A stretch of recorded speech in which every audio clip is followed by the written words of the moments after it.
Sometimes, love doesn't come with perfect words. It comes in the silence between them.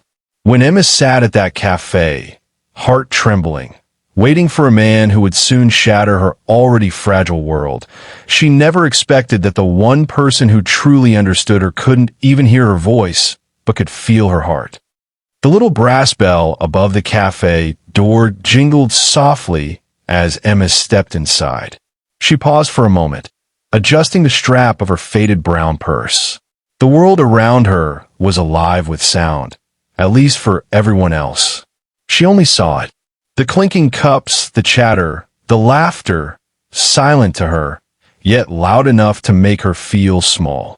Emma was 26, with soft auburn hair that brushed her shoulders and eyes the color of stormy seas. She had been deaf since she was 6 after an illness stole her hearing overnight. But that never stopped her from living.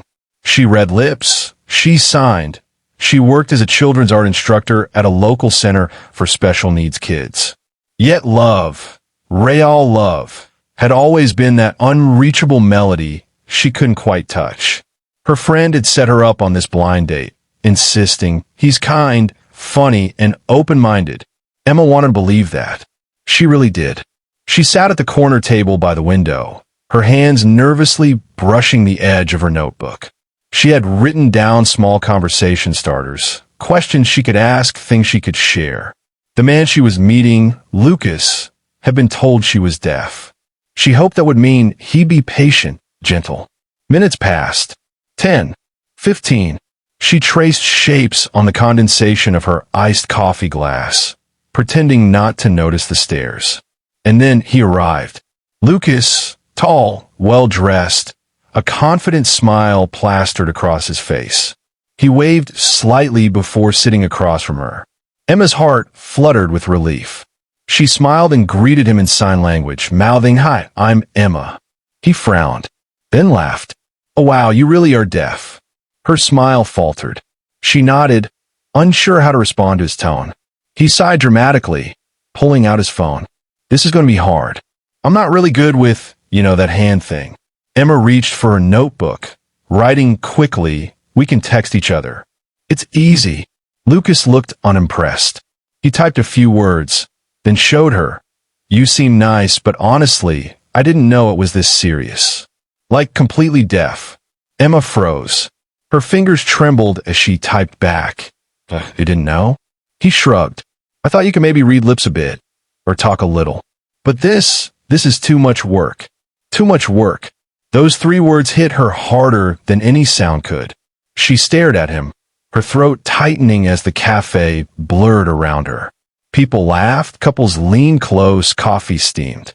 And she sat there, feeling like a broken instrument no one wanted to play. He stood up. "I'm sorry, I just don't think I can do this. You deserve someone who can handle that." He left before she could reply. Emma sat still, blinking away tears. She felt the pitying eyes of nearby tables on her, but didn't look up. Not until a small, hesitant tug on her sleeve made her turn. A little boy stood there, maybe 6 years old, with dark curls and the brightest green eyes she had ever seen. He held up a napkin. On it, scribbled in shaky handwriting, were 3 words. "You deserve better." Emma looked up and met the gaze of the man sitting a few tables away. He was in his early 30s, brown hair slightly messy, sleeves rolled up to his elbows. His eyes were kind, but there was a quiet depth in them, the kind you only saw in people who had lived through pain. He smiled, then lifted his hands and signed, slowly but clearly, "Are you okay?" Her breath caught. Someone, a stranger, knew sign language.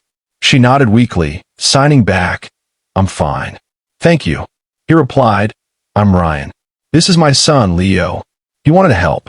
Leo grinned proudly, holding up another napkin where he'd drawn a stick figure of a girl with a big smile.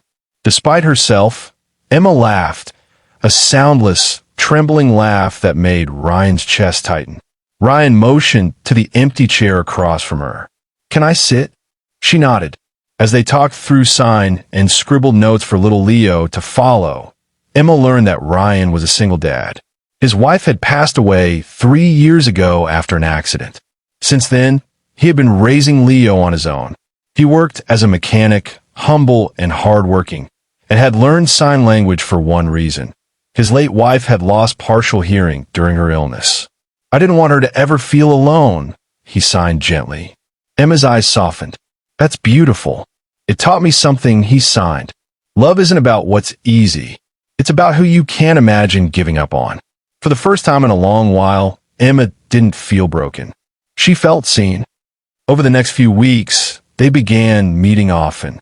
Sometimes at the same cafe, sometimes at the park where Leo loved to chase pigeons and climb slides. Ryan would bring her coffee, learning new signs each time just to talk to her better. Once, when she asked why he was trying so hard, he smiled. Because you make silence feel like music. Emma couldn't remember the last time someone made her heart feel full like that. Still, her fear lingered. One evening, after a long walk by the riverside, she hesitated. She signed slowly. What if one day you realize it's too hard? Communicating with me, my world of silence? Ryan took her hand, his thumb tracing gentle circles against her palm. Emma, you listen better than anyone I've ever known. You hear people with your heart, and that's something no sound could replace. Tears filled her eyes. She didn't need sound to feel those words. Months passed, and Emma began teaching Leo art. He adored her, often signing messy, adorable sentences that made Ryan laugh. Their small trio became a quiet kind of family. Yet one day, life tested her heart again. At a local art exhibition, Emma's painting, a piece about silence and connection, caught the attention of a well-known gallery curator. He praised her talent, but asked, "Can you give a small speech about your work?" She froze. The idea terrified her. Speaking publicly, with no voice to guide her, she felt her confidence crumble.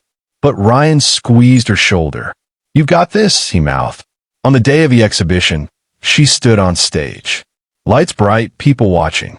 Her hands trembled, but when she looked down, Ryan and Leo were in the front row, smiling, signing silently.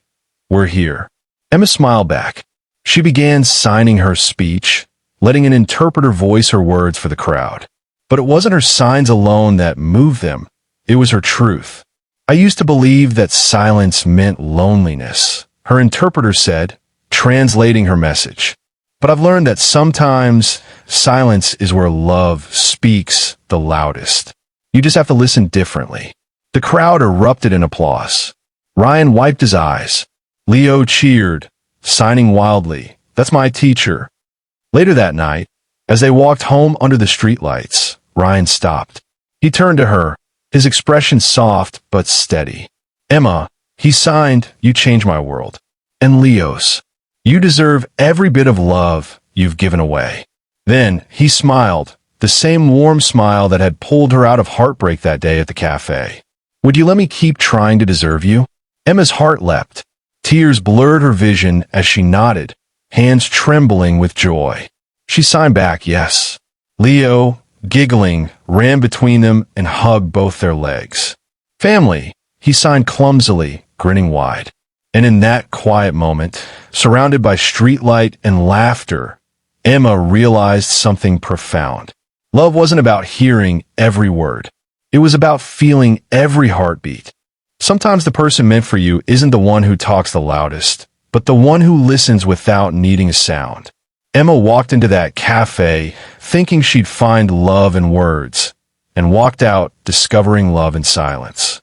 Don't let anyone convince you that you're too much work. The right person won't just make space for your silence. They'll learn your language just to be part of your world.